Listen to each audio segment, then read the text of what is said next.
bring to that umbrella that says we are Latinos. So today, some parts of the world today is not looked upon very well. The Dia de la Raza is controversial. There are some people who think that this was not a good day when Columbus discovered America to celebrate the fact that we became colonized by the Spaniards and that they basically infiltrated our culture and took our values. You know, that's a negative thing, and don't dwell on that part of it. Dwell on the part of the richness that our culture mixed with the Hispanic culture has contributed to who we are today. That is the Dia de la Raza, the day of the race. That is a big, big umbrella.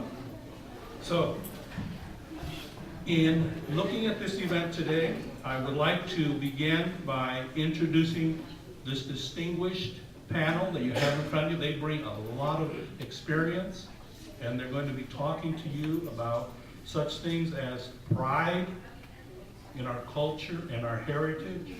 They're going to be talking about some of our historical base. They're going to be talking about the value of education.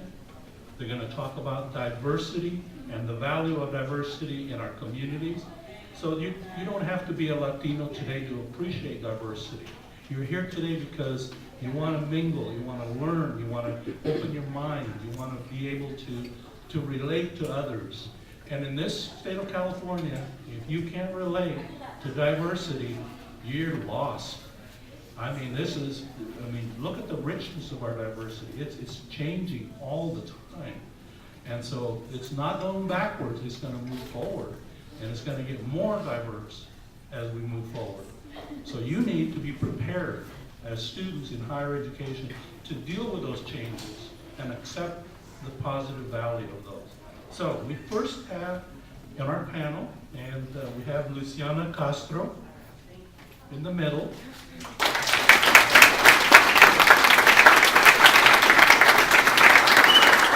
Luciana was born in Brazil, and she was raised in Argentina until her 60th birthday.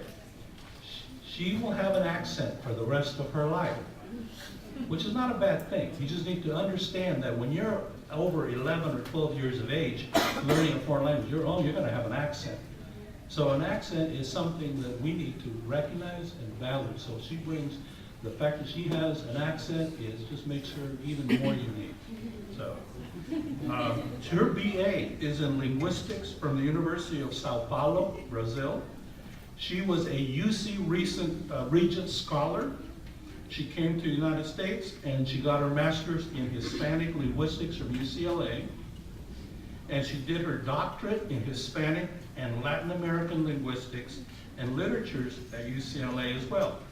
She's currently a professor of Spanish honors and regular classes and the coordinator of the foreign languages here at Skyline College. Besides Portuguese, listen to this, besides Portuguese, she can speak Spanish, English, she's fluent in French, and is proficient in German. How about that? Yeah. That is fantastic.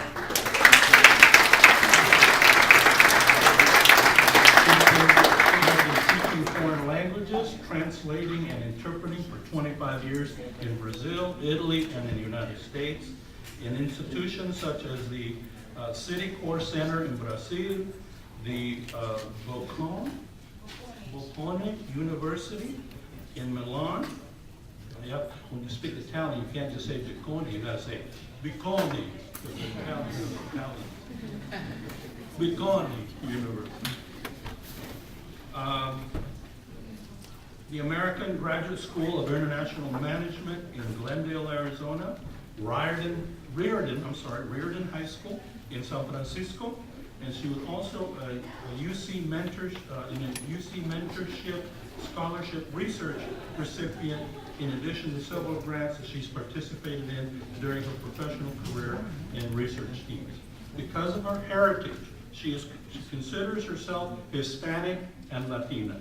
So welcome to Luciana.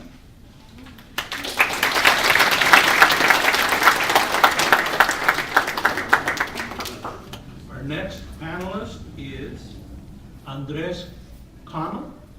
Okay. Andres was appointed Executive Director of Nuestra Casa de East Palo Alto in January of 2009. He's a passionate professional with over 15 years experience working in the nonprofit sector. For the past 10 years, he has functioned as a Senior Program Director, Executive Director, as well as a board member for various community-based organizations throughout the San Francisco Bay Area. Mr. Connell brings a blend of formal education and international life experience to his entity that he represents, Nuestra Casa. He holds a BS in Sociology from the University of Santa Barbara, a Project Management Certificate degree from the Universidad Complutense de Madrid in Spain, and a Master's in Nonprofit Administration from the University of San Francisco. Additionally, he has lived in 6 different countries and visited another 22 countries. He firmly believes that for an individual to be a well-rounded person, he or she must possess a balance between having a formal education and a multicultural life experience. Having arrived from Latin America as a teenager, he is well aware of trials and tribulations that all immigrants must endure, trying to access the American dream. From the outset, he quickly understood that the most powerful resource that any individual could attain was an education. And with an education, the possibilities for growth are endless. Mr. Connell has committed his career to working with low-income communities with the aim of inspiring its residents to bring about positive social change. Again, positive social change. Remember, dwell on the positive. He joined Nuestra Casa to continue working with the evolving immigrant Latino population of East Palo Alto. The desire for personal and collective development on the part of the residents being served is the key ingredient in bringing about community transformation. Mr. Connell is fully committed to this endeavor. Bear with me. Our last panelist is John Ulloa. John, raise your hand. I have more hair than he does. Not much. But more. And let me find your information. It's down at the very bottom. John is a community college student for 6 years before transferring to San Francisco State. He earned a BA in history and an MA in Latin America and an MA in cultural studies. And I think we're running into the time constraint, so on behalf, I didn't want to cut you off too much, John, but we welcome all 3 of you, and you can go ahead and get started on your panel presentation. Please join me in welcoming all 3 of you.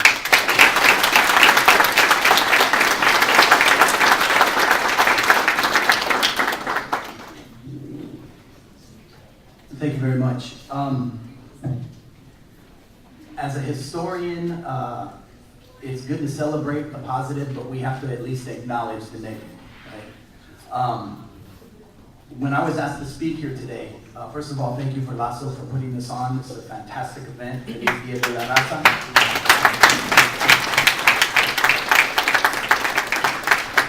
And you'll have to bear with me. I'm a non-native Spanish speaker. So I'm working on my accent. I'm working to improve that because we definitely have to celebrate the accent. When I was first asked to speak, I said, great, what do you want me to talk about? He said, the history of Latin America. I said, well, how much time do I have? You know, I can't get through that in 16 weeks. Okay, we'll get back to you. Okay, so I waited. Okay, we got it. I said, okay, what do you want me to talk about? He said, the history of Latinos in education. He said, in 10 minutes?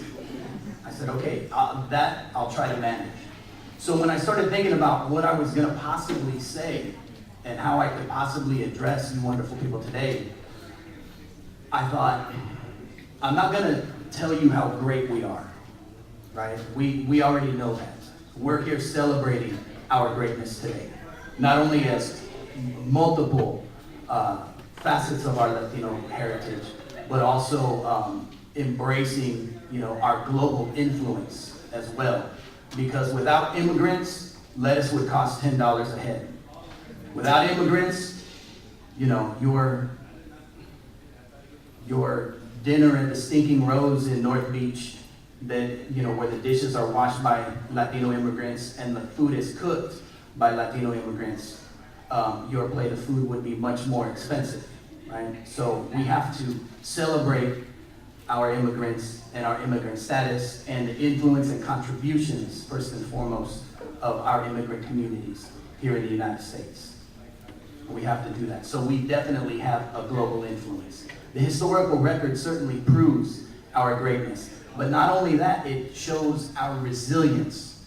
The history of Latinos in education clearly demonstrates that we are willing, when we are pushed, that we are willing to push back. Malcolm X said, I don't know if he coined it, but he is quoted as saying the squeaky wheel gets the grease. And without demanding equity in education, and without standing up and fighting for our rights in these institutions, for representation, for course offerings, right? And for just services, we would not be where we are today. I'm where I am today because my grandparents had a vision for a better life for my parents. That meant a high school diploma. My parents envisioned a better life for me, which translates into my advanced degrees. Not because I'm brilliant, but more because I'm stubborn, right? Not going away. The pesky student that won't go away, right? That's how I'm able to position myself where I am, right? Now that we've acknowledged and celebrated the positive, let's look at where we are on the whole.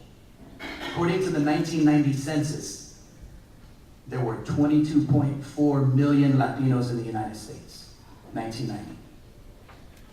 As of July of 2009, there was an estimated population of 48.4 million Latinos in the United States. That is extreme growth.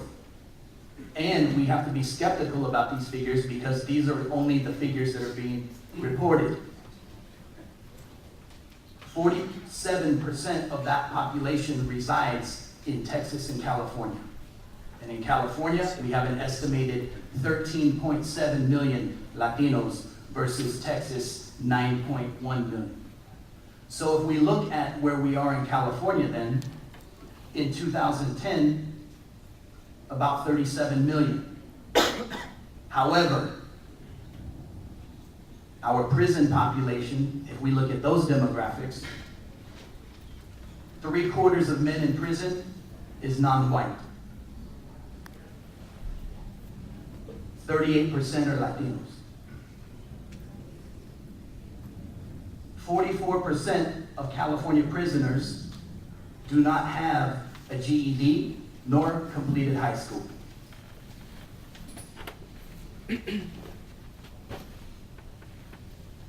The number of Latinos killed in Vietnam, 7% of casualties. Percent of Latinos killed in Iraq, 11% of the casualties. So what does this say? We're good enough to wash dishes. We're good enough to bus tables and clean hotel rooms. But our numbers clearly demonstrate that we need to be embracing education, right? So that our success rate in education matches the volume of the population which we represent. According to the U.S. Department of Education, the dropout rate for Latinos in the U.S. in 1980 is 35.2%. That means that between 9th and 12th graders, the dropout rate in 1980 was 35.2. Now, there is a bright side. In 2009, that number was decreased to 17.6%. So what we show since 1980 is a steady decline in terms of our dropout rate. which seems to be a good thing, wouldn't you think? Now let's compare that. In 1980, the white dropout rate was 11.4% in comparison to the 35% of Latinos. And in 2009, it was 5.2% in comparison to 17.6%. So what do these numbers suggest? That while our dropout rate is declining, right, we're still the largest dropout rate to begin with, you see. So where does that leave us in terms of where we are now? According to the U.S. Department of Education, college enrollment for our population is up. Right? In 2010, 12.2 million Latinos entered college. 12.2 million Latinos entered college in 2010. The question is how will those 12.2 million students matriculate through the process? And larger questions are, will we repeat our college dropout rate as we've repeated our high school rate? Okay? So it's a good thing that our numbers are up. We are at an all-time high in terms of our college enrollment, right? The problem with looking at this situation in terms of how the media reports it is that there are all the cultural variables that get cited, right? In other words, headlines that say, Latinos embrace education but don't finish college, right? Or, there are several cultural factors, right? There are certain family structural issues, right? Citing single parenting and such. I would interpret all of this through the lens of economics. If you are attending this institution in any capacity, faculty, staff, student, administration, we are bursting at the seams. Remember how your classes looked at the beginning of the semester, right? And this is an economic trend in our country, that when the economy dips, the enrollment spikes. You feel me? Right? Why? Because people are getting pink slipped, people are getting downsized, right? People are having to go back to school to reinvent themselves, right? People want the upward mobility, the better job, and so on and so forth. I would say that our economic burden is the problem as to why any student would not matriculate. Because at the end of the day, we have to put bread on the table, or tortillas. Corn, flour, you pick. As long as it's corn or flour, green tortilla, jury's still out on the green, right? But the point is that, at the end of the day, paying the rent and keeping food on the table trumps being in the chair, right? Because we go into our survival mode, which is ironic, which is what largely pulls us into the chairs to begin with, to realize that vision that our parents and that our grandparents had for us.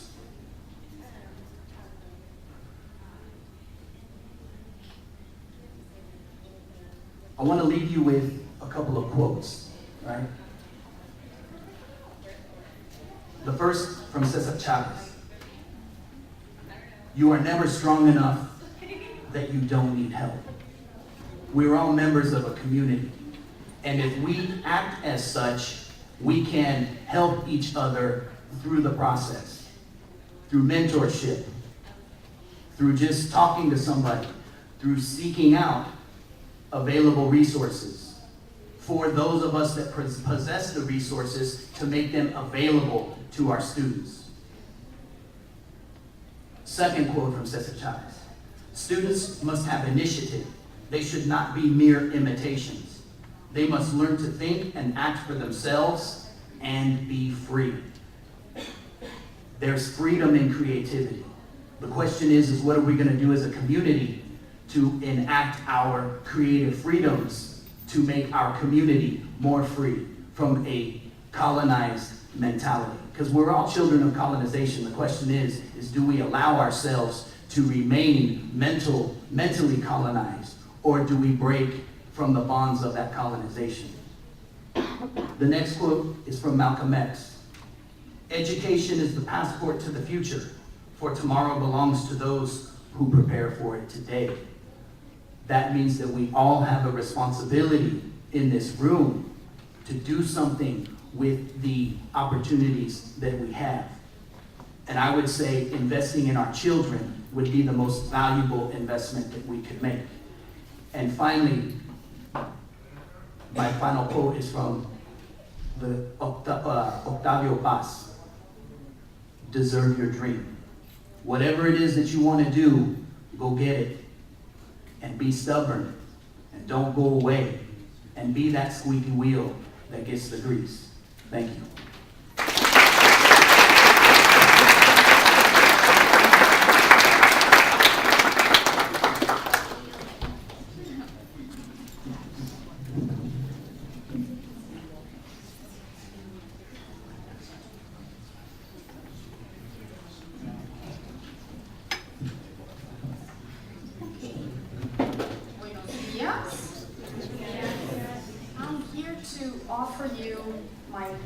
Perspective of my struggle and my path in education and in coming here and in salir adelante, no? Moving forward.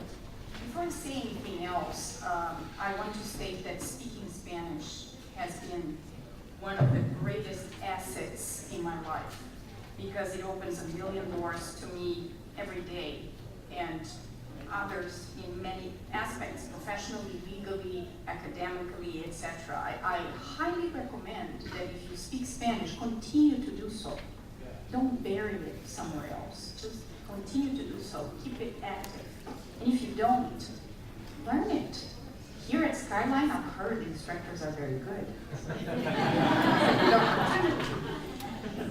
I am a Latina and also Hispanic, and so I so happen to be that way because of my Iberian heritage and indigenous ancestry as well. I'm an immigrant to the United States and who is now an American citizen with American-born children and who know my country and speak my language of origin as well. So I try to pass along what has been taught to me.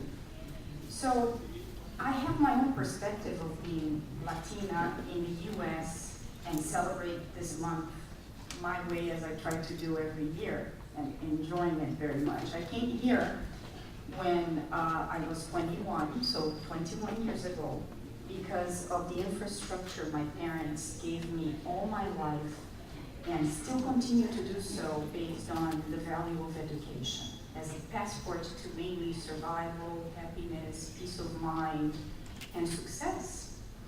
My mom, I think my parents did it for me, really, that a lot of Latinos do for us and to us here in our college community and in their communities as well. To name a few, not to exhaust the time here, I am certain that I will leave you out with some impressions that you can even testify for. If we talk about professors such as Guillermo Ortiz, Ray Hernandez, Feliz Perez, counselors like Carla Campillo, Pablo Gonzalez, Professor Alma Cervantes, Imelda Hermosillo, John Science, Noel Corral in the Learning Center, Joaquin Rivera in the Sciences and in the Union for us, Jackie Escobar, Virginia Padron, Carlos Garcia, Julieta Zúñiga, Lucia Lachmeyer, Jose de Souza, and many others that I just don't have time to mention. And I'm just talking about our small community, just our small community. Here next to me, very renowned and hardworking men that want to keep on trying for the community and working for our community with pride in our culture and also heritage. All these successful Latinos, have to always fight negative stereotypes. The San Francisco Chamber of Commerce, for example, says that 45% of California right now is Latino, and 41% of the country is Latino. But parallel to all this data, you can look at the new immigration initiative in a neighboring state, Arizona, and a southern state, Alabama now, are really shying away many Latinos to move forward and progress in their lives out of fear. Many people that value the Spanish language in its several dialects and variants and Latino culture say and state that Latinos, Hispanics, Spanish speakers are very mysterious, interesting, fascinating. But on the other hand, we're also labeled as low class, lazy, weird, have different foods and religions, and anyhow, a lot of misconceptions about the culture and our people, our language, and our diversity. We come from a collective culture of cooperation, of helping each other, of depending upon each other, and very little independence as a whole, but as a positive asset to our culture. And we live now, we who decided to immigrate to this great country, the US, in an individualistic society. So that is a huge conflict for us to put together and to know how to operate here. We, as I've just mentioned, we have diversity as Latinos, not only in race, creed, socioeconomic background and perspectives and values and ways to see ourselves, but we also are seen in different ways that many times are the biggest lie that we can believe. We're so hardworking, we try so hard to assimilate, and we're so willing as a people to make it, that is even a fair generalization to make, even though I'm all against generalizations. We come from 24 different Spanish-speaking countries, or Spanish-speaking places here in this planet, full of history, seasonings, and a rich oral tradition, folklore, and sense of spirituality and philanthropy. We can be of European, Middle Eastern, Asian, African, Native American, Polynesian descent, and others. We cannot be seen as a whole people, but we're a bunch of culturally rich people who cannot be ashamed of who we are and where our ancestors came from. Lately, sadly, I have been lots of comments that almost bring me down from students, professionals, neighbors, fellow churchgoers, and even some friends, educated friends, who say that with this horrible economy, they feel worse not only about money, but about their existence as Latinos in the US. Some told me that they are afraid of getting tan to get darker and receive even more rejection and prejudice. And they admire me saying, aren't you afraid of that? Que locura! That's crazy. In the 21st century to be able to say those kinds of statements, that can't be. So I leave you by telling you that I plead for you all to look at yourselves in the mirror and love who you are and respect other people's differences. Try to learn more about them and yourselves daily in order to honor your own existence as a person who can help others and yourself constantly. That's what good professions do in society, isn't it? That's what I think. So let's ponder that a positive and confident attitude will honor another tradition we have as Hispanics, Latinos, Chicanos, or now the newest so-called Chingones, as Sandra Cisneros and other Latino writers from Texas call themselves, as this new trend of people who have courage to be who they are and not to worry about anything. So I leave you with this very common proverb that is one of our biggest trend in oral tradition. Dígame con quién andas y te diré quién eres. Eres lo que tienes que ser tú mismo, sin vergüenza y con orgullo.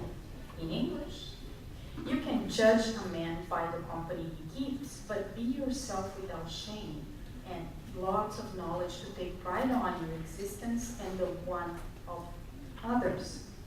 Although I'm not the ombudsman, of any Latino community by any means. I tell you, I really appreciate this opportunity to give my simple and mainly anecdotal testimony in this celebration of Latino Hispanic La Raza Heritage Month.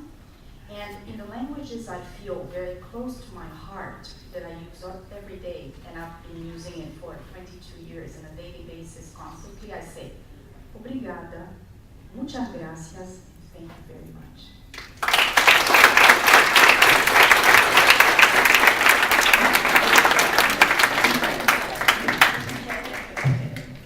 Well, hello. First of all, thank you so much for Raza for having me here. I guess I'm the non-academic of the panel. I work in community work, so I get down to it and don't mix the words too much. I just, this is who I am, is what I do. I came to the U.S. when I was 13 years old. My mother's from Nicaragua, father's from Colombia, and I came here with a mixed bag because I grew up in the Caribbean. My father used to work for a gold mining company, so every 3 or 4 years, that's what I was so much. We go to Honduras or Brazil for a little bit, or Nicaragua and Jamaica, and finally at 13 years old, my dad goes, mijo, entonces qué? ¿Se queda o se va? Do you stay or do you go? At that point in time, I was 12 years old, living in San Pedro Sula, Honduras. And my grandparents were living in Texas. He goes, mijo, do you want to stay here with us, or do you want to go and pursue 8th grade in the U.S.? My choice at 12 years old. And I was thinking, man, I remember that day was Saturday, I was by the pool. I was like, U.S., stay here, U.S., here. I'm gone. No way. So I packed my stuff, left. I landed in a little town called Belleville, Texas, home of the Belleville Braves in Texas. And for the first 6 months, I forgot I had a first name. Everybody called me Connell. Hey, Connell. Use your last name in Texas, you don't use your first name. And I was one of 2 Latinos in the whole school. Myself, and this kid called Vicente Padilla. Vicente was Tex-Mex. Wore the Wrangler jeans, a Wrangler shirt, a big old belt buckle, looked like a WWE champion. Wasn't my style. You know, I was a skinny kid from Latin America, and I had a very strong accent, and I still like a sore thumb. That was my introduction into life in the United States of America. And for the first 6 months, I had a very rough time. 13 fights. I mean, in the first semester, I think I won about 6, 5, and 2. Every year it keeps getting better. So I had one more fight. But the reality is, something that Joe said a little while ago is at that point in time, now that I think about it, that experience marked me as a person. That experience as an immigrant told me that, you know what, if you have a gift, you can go and get your education, you can go and give back, you have to put it back into play. It's a recycling of talent. If you have a talent, I see a lot of Latinos that I know working in corporate America, and they don't involve themselves in the community. And I tag them, I say, look, you're doing it to service to our community. If you have access, and you have resources, and you have influence, use it for the benefit of the broader community. And some folks don't get it. Okay, so Joe, let's go. I have friends who are pretty high up in the food chain, different spots. And poco a poco, they're starting to come around in their own way. Now, President Obama has declared that he wants to make the U.S. be back at the forefront of being the nation with the most post-secondary students in the world. That means people with masters and PhDs. That will not happen unless we're able to tap into the folks in this room, Latinos. Numbers are just that clear. But the year 2020,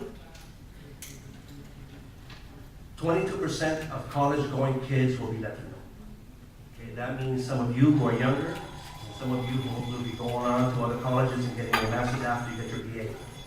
You have a challenge in front of you. The challenge is that when our young folks go to big, huge commuter schools, oftentimes they get lost in the shuffle for things that John already mentioned before. Whether you're a first-generation college kid, you were never guided correctly. Your parents have the low income, they don't have access to computers, so therefore you can't navigate the internet, you can log on to get classes from the get-go. All these things play a role in keeping our folks back. You have to man up, you gotta cowboy up. You gotta take charge of your own lives. And the main thing is, you have to not only hold yourself accountable, but create networks within your own circle to assist each other out. I went to Santa Barbara, UCSB, for my BA, and during that time, I applied to 5 different schools. I got into 4 of the 5, and Santa Barbara offered me a STEP program, a Summer Transitional Enrichment Program. To go 3 weeks, take 1 English class, 1 math class, and 1 elective, and to get used to life on campus. You know, I was in the Mission District, Santa Barbara, the beach, 3-week stay, I'm done. Let's do it, vamos. Got in my car, went down. I made, the friends to this day are my compadres, and my compinches, the people who are core to my heart now are the folks that I met at that program. Now they're leads, 2 of them are PhDs, and the thing is, there's a core of 6 of us that became very good friends. 5 of us have gone on to attain post-secondary education. Well, we had friends and colleagues who came to the same program, who didn't create those bonds, who didn't create that support system, and they fell through the cracks. They didn't graduate. Okay? School at that point in time was 22,000 students, 18,000 students were Caucasian, and the other 4,000 were between Latinos, African American, Asian kids. So that means that if you go to a campus where you are the minority, you have to create your own network of support. And you have to look out for, seek help. Joe said it a little while ago, Luciana said it before, and John said it before. It's not a power of one, it's a power of all of you. Seek that support, look out for each other. Si se puede, you gotta keep hustling. And there'll be people telling you, hey, you don't belong here, or this is too much for you, go back home. And sometimes it's your own family who's saying it. You know, I used to, before I went to East Palo Alto, I used to run a college program called College Works in Oakland.